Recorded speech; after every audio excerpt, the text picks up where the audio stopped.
क्या हमारे देश में रिजर्वेशन सिस्टम को लेकर बड़ा बदलाव होने जा रहा है? क्योंकि मैं आपको बता दूं, अभी सुप्रीम कोर्ट ने एक नोटिस भेजा है केंद्र सरकार को, और क्रीमी लेयर का जो कॉन्सेप्ट है उसको लेकर राय जानना चाह रही है। उन्होंने अभी जैसे उन्होंने अभी कहा है कि supreme court notice to the centre on plea to introduce a system similar to creamy layer concept for SC ST reservation. जैसे रिजर्वेशन ओबीसी जो क्रीमी लेयर है ओबीसी वाले रिजर्वेशन पे चलता है, क्या ये SC ST पे भी ये क्रीमी लेयर और नॉन क्रीमी लेयर चीज आएगा? जैसे कि 2024 में भी एक जजमेंट आया था, उसमें भी एक ऑप्शन दिया गया था कि राज्य सरकार चाहे तो एक क्रीमी लेयर ला सकते हैं SC ST के अंदर में, लेकिन आगे चल के सरकार उससे मुकर गई थी। लेकिन वापस से सुप्रीम कोर्ट इसके अंदर इंटरेस्ट ले रहा है। इसको हम डिटेल में जाने कि आखिर इसमें हुआ क्या है, पिटिशन किसने फाइल करी है और इसके अंदर हुआ क्या है, ये सारा चीज इसके बारे में जानेंगे। तो इसकी बात हम करते हैं कि सबसे पहला क्वेश्चन यही आता है कि हुआ क्या था। 2025 12 तारीख को, अभी 12 अगस्त को इन्होंने कहा था कि क्रीमी लेयर का जो कॉन्सेप्ट है, क्रीमी नॉन क्रीमी लेयर का जो कॉन्सेप्ट है ओबीसी के अंदर, क्यों ना उसी तरीके से SC ST के अंदर ये बदलाव लाया जा सके।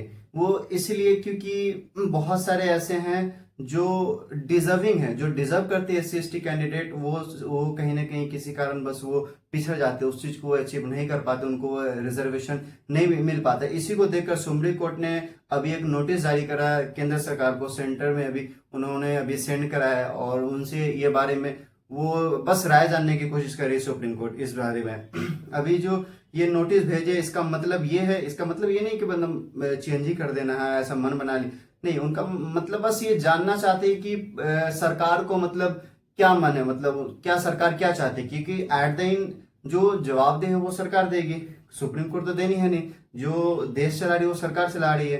तो कुछ भी कल को अगर इम्पोर्टेंट होता है तो इससे रिलेटेड कोई भी जो फैसला लेना है अगर सुप्रीम कोर्ट को, तो इससे पहले ना केंद्र सरकार जो है उससे उनकी राय क्या है ये जानना चाहती है सुप्रीम कोर्ट। उसके बाद जैसे उनका कोई बात आता है तो फिर सुप्रीम कोर्ट उनकी सारी बातों को जानकर उसके बाद सुप्रीम कोर्ट ये डिसीजन ले कि क्या ये जो पिटिशन है इसको एक्सेप्ट करना है या इसको खारिज कर देना है, ये सारी बातें लेकर।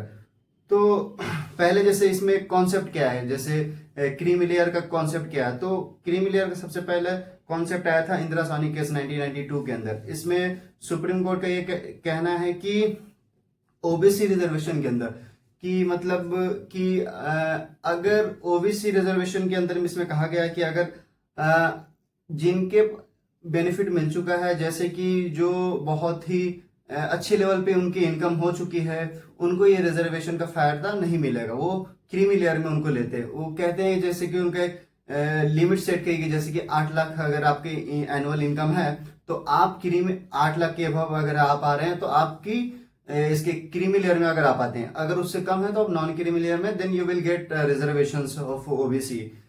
देन ये इसको रिवाइज किया जाता है, जैसे कि 2004 में, 2008 में, 2013 में और लास्टली 2017 में इसको रिवाइज किया गया है। और इसमें सबसे पहले जो लिमिट लगाई गई थी लगभग 1 लाख पर ईयर, बस अकॉर्डिंग टू सारे टाइम के अकॉर्डिंग इसको चेंज किया गया, अभी जैसे 8 लाख पर एनम है। उसके बाद जैसे कि अभी रिजर्वेशन में SC ST जो है, ओबीसी में रिजर्वेशन किसको मिलता है? क्या क्रीमी लेयर का कॉन्सेप्ट है जो SC ST के लिए लागू किया गया है? क्या करना चाहिए? तो लेट मी टेल यू कि हाँ, किया गया था। SC ST का जो रिजर्वेशन है वो लागू किया गया था। वो सिर्फ गवर्नमेंट एम्प्लॉय है तो सिर्फ प्रमोशन के लिए ये SC ST का जो क्रीमी लेयर का जो रिजर्वेशन है वो SC ST का उनको लागू किया गया था सिर्फ प्रमोशन के लिए SC ST रिजर्वेशन में। तो उस टाइम पे एक जज है जैसे कि M नागराजन 2006 का, और 2018 में जो रिसेंटली है वो जर्नैल सिंह केस 2018 का है वो। लेकिन इसमें क्या है कि state can't grant promotion reservation to SC ST individuals, ये कहा कि सेट किए गए थे। ठीक है, तो फाइनली 2018 में जो है सुप्रीम कोर्ट क्लैरिफाई किए कि स्टेट्स के पास ये रिजर्वेशंस प्रमोशन नहीं दे सकते हैं, मतलब SC ST के रिजर्वेशन नहीं दे सकते जो क्रीमी लेयर के अंदर में आते हैं वो। इसीलिए SC ST में भी रिजर्वेशन जो है वो आपका प्रमोशन में ही मिलेगा, ना कि आपको किसी अदर चीजों में। बियॉन्ड प्रमोशन आपको रिजर्वेशन अभी भी क्वेश्चंस, ये मान के चलते कि अभी ये क्वेश्चंस ओपन है। जैसे कि पिछले साल 1 अगस्त 2004 को जैसे सुप्रीम कोर्ट का एक जजमेंट आया था, जैसे state of Punjab versus Devendra Singh, इसमें 7 जजों की बेंच थी। उन्होंने फैसला सुनाया था कि 6:1 में इनका फैसला था। उन्होंने ये कहा था कि हमारे देश में जितने भी राज्य सरकार है उनको एम्पावर किया जाता है कि अगर SC ST के अंदर में कोई क्लासिफिकेशन करना है रिजर्वेशन में, तो SC में भी तो क्लासिफिकेशन नहीं है। जैसे कि SC के अंदर भी तो कई हैं, जो भी आते हैं उनको रिजर्वेशन का फायदा मिलना चाहिए। जो भी लगभग SC ST में जैसे 15% है तो 7.5 हुआ, तो उसके अंदर में जो रिजर्वेशन उनको मिलना चाहिए। सुप्रीम कोर्ट ने यह कह दिया कि यहाँ पे अगर राज्य सरकार चाहे तो अलग अलग सब क्लासिफिकेशन कर सकता है। जैसे मान लो शेड्यूल कास्ट में अलग अलग जाति होती है, तो कुछ जाति कई ज्यादा डिसएडवांटेज हैं, तो उनको रिजर्वेशन ज्यादा मिल जाए और उनको 15% में, जैसे कि उनको ज्यादा हिस्सा, जैसे एग्जांपल देता हूँ, जैसे 100 सीट है, 100 सीट में 15% मान लो उनका रिजर्वेशन है, तो 15 में से किसी को 5% दे दो, किसी को 2%, किसी को 3% दे दो, इस तरह का।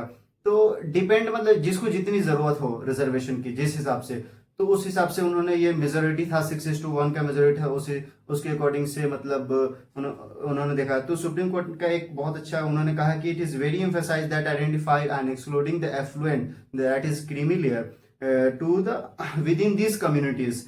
उन्होंने ये कहा कि एक्चुअल में जो रिजर्वेशन का जो बेनिफिट्स मिलना चाहिए, जो डिजर्विंग है उनको मिलना चाहिए, ना कि जो एक पोटेंशियल, जो जिनका लेवल अप हो चुका है, जो अच्छे लेवल पे आ गए, जिनका इनकम ठीक हो गया, तो उनको नहीं। जो मतलब ज्यादा मतलब लाइकली उनको जरूरत है, नीडी है, उनको मिलना चाहिए। देन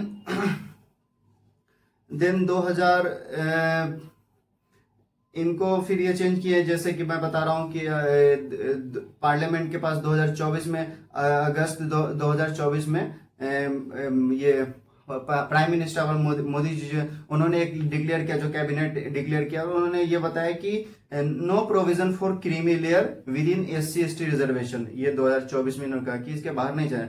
तो पहला क्वेश्चन ये आता है कि IPL जो PIL है ना, इसको कौन पिटिशन डाला था? तो 2 लोग डाले हैं। जैसे ये पिटिशन फाइल किया था, एक रामाशंकर प्रजापति, एक यमुना प्रसाद, ये दोनों ने अभी ये पिटिशन फाइल किया और उन्होंने ये प्रपोज किया है कि 2 टियर रिजर्वेशन मैकेनिज्म होनी चाहिए। उन्होंने ये कहा है कि SC और ST के अंदर में है ना 2 तरह की होनी चाहिए। जैसे कि इकोनॉमिकली वीकर सेक्शंस के अकॉर्डिंग है ना, उसको डाइवर्सिफाइड किया जाए। उनका ये कहना है कि जो जिनके इनकम 8 लाख से कम है उनको ज्यादा रिजर्वेशन दिया जाए, और जिनका इनकम मान लो 8 लाख से ज्यादा है उनको थोड़ी कम दिया जाए। जिनको 8 लाख, मतलब जैसे एग्जांपल मान लो कि कुछ सीट है, जैसे 15 सीट है, 15 सीट में अगर वो ये नहीं कह रहे हैं कि रामशंकर यमुना प्रसाद ये नहीं कह रहे हैं कि आप रिजर्वेशन कम कर दो, अगर उनकी 15% रिजर्वेशन हो उतनी ही रहने दो। लेकिन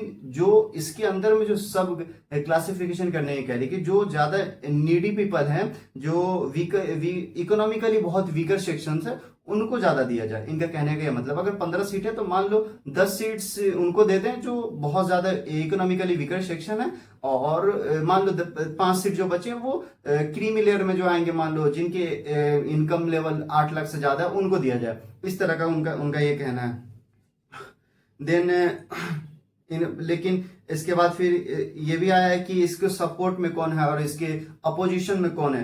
तो इनका कह रहे हैं कि अगर सपोर्ट में जो है ना, वो कुछ ना कुछ प्रिवेंट करेंगे, कुछ टारगेट्स को इक्वली होगा SC ST में। लेकिन इसके अगेंस्ट में कई लोग हैं। इसके अगेंस्ट में ये कहना है कि आज भी मतलब सोशल स्टिग्मा है हमारे सोसाइटी में, कि मान लो ठीक है इनकम तो बढ़ गया, लेकिन कहीं ना कहीं हमारा उस सोशल स्टिग्मा, मतलब कास्टिज्म का जो है ना, वो माइंड में है ही, तो कहीं ना कहीं उनसे भी वो थोड़ी सी पिछड़ ही जाते हैं। फिर इनका कहना ये भी है कि कुछ लोगों का ये भी कहना है कि ये रिस्क ऑफ एडमिनिस्ट्रेशन हो जाएगा, क्या है ना कि इसको किसी ना किसी तरीके से उनको मतलब पदों से मतलब कहीं ना कहीं खारिज कर दिया जाएगा, हटा दिया जाएगा। ये सारे मतलब प्रॉब्लम्स देखने को मिल सकते हैं, ये सारी चीजें।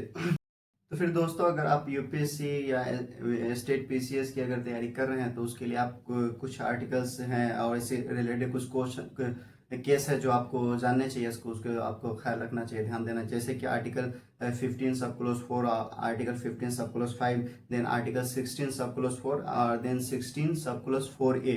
ये आपको स्पेशली आपको याद रखने पड़े। देन एक बहुत अच्छी केस है इंदिरा साहनी केस 1992। इसके लिए जैसे इसमें आया था कि 50% के लिए जनरल सीलिंग भी लाया गया था। इसको भी आप खास करके स्टेट पीसीआर और यूपीएससी के लिए अगर आपको याद रखना पड़ जाए। देन अशोक कुमार ठाकुर का एक केस है जो 2008 का है, उसको आप याद रख लें। देन नागराजन केस जो है, नागराज केस 2006 का है, उसको आप याद रख लें। देन एक देवेंद्र सिंह केस है 2008 का है, जो इसमें 7 जजेस केस में ये 7 जजेस थे इसमें, तो आप इसको भी याद रख सकते हैं। अगर आप एसएससी का करते हैं, एसएससी के लिए, एसएससी रेलवे के लिए, तो इसके कुछ फैक्ट्स हैं वो आपको याद रखने पड़ जाएंगे। जैसे कि आर्टिकल्स पे आप याद रख लो कि आर्टिकल 15 सब क्लोज 4 क्या कहता है, आर्टिकल 16 सब क्लोज 4 क्या कहता है, आर्टिकल 16 सब क्लोज 4A क्या कहता है, इंदिरा साहनी केस कब हुई थी, इंदिरा साहनी केस में किस तरह के जजमेंट दिए गए थे, इंदिरा साहनी केस के अंदर में जो सीलिंग है 50% लगाई गई थी या फिर इससे ज्यादा थी, इससे कम थी। ये सारी चीज आपको फैक्ट्स और कुछ याद रखने पड़ेंगे। आप इस पे आपका क्या ओपिनियन है ये बताइएगा कि हाँ, सुप्रीम कोर्ट ने अभी जो ये पिटिशन फाइल करी है इससे क्या होता है। अभी देखते हैं अभी पार्लियामेंट से ये मतलब इनका क्या रिजल्ट आता है। देन सुप्रीम कोर्ट इसके बाद जजमेंट देगी। आपकी जो आंसर हो, जो आपकी जो ओपिनियन हो, वो कमेंट सेक्शन में जरूर दें। Thank you so much. फिर मिलेंगे नेक्स्ट वीडियो में। जय हिंद।